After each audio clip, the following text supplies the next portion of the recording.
Oh, oh, salut à tous, c'est moi, Hélicoptère. Mon prénom c'est Eli. Je commence vraiment à en avoir marre de faire cette intro. Donc là, petit contexte pour la vidéo qui va suivre en fait. Parce que je passe du coq à l'âne de la vidéo précédente à celle-là, sans qu'il y ait les causes et pourquoi. Si tu veux, avec la saxo, je suis parti en vacances. Je suis parti en vacances et puis j'ai éclaté la boîte à 800 bornes de chez moi, à 1 heure avant d'arriver à destination.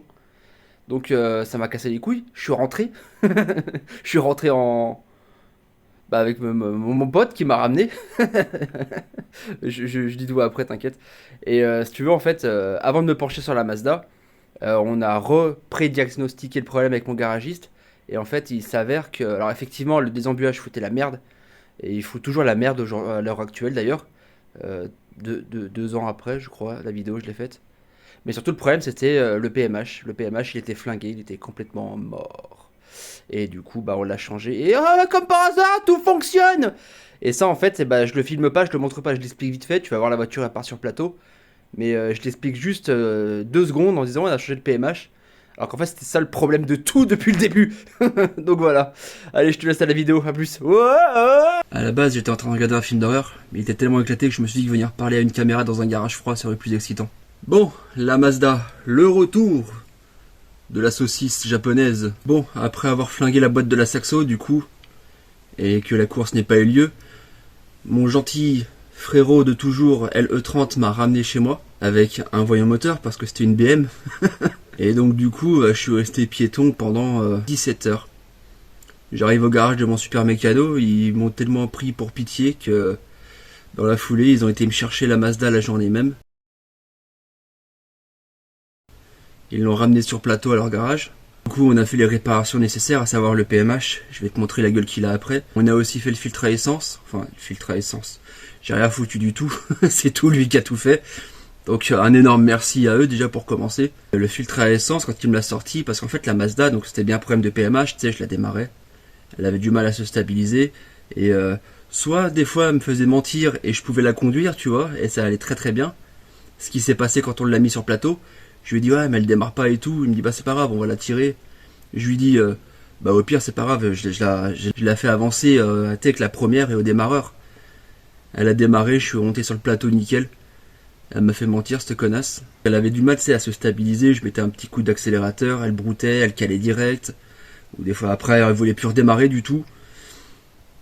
Donc il m'a fait le PMH, il m'a fait le filtre à essence. Le filtre à essence je pensais qu'il était dégueulasse à balle tu vois parce que quand tu vois la gueule du truc, je me suis dit, il est forcément d'origine. Il était d'origine, mais il n'était pas dégueulasse. Enfin, l'essence sortait foncée, certes, mais je m'attendais à ce qu'elle sorte noir.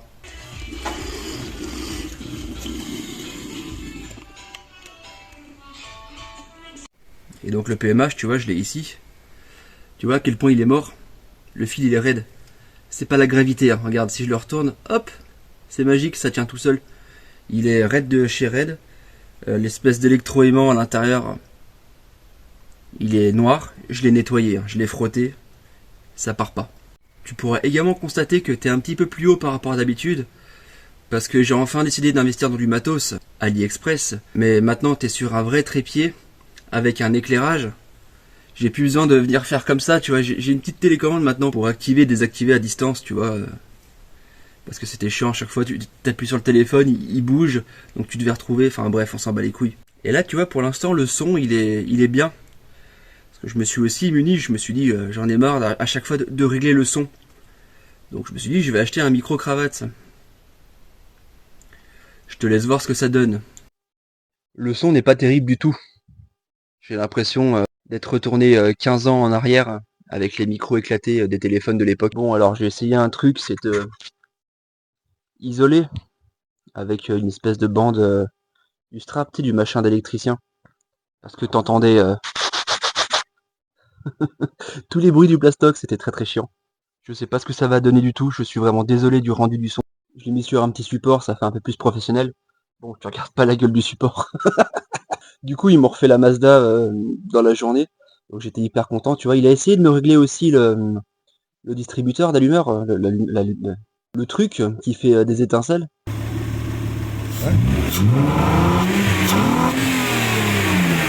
Sauf que du coup, ils essayaient toutes les positions, tu vois, d'un extrême à l'autre, ça changeait rien du tout. Donc la bagnole, elle va bien, elle roule, je peux m'en servir. Déjà, je suis pas piéton, c'est plutôt bien.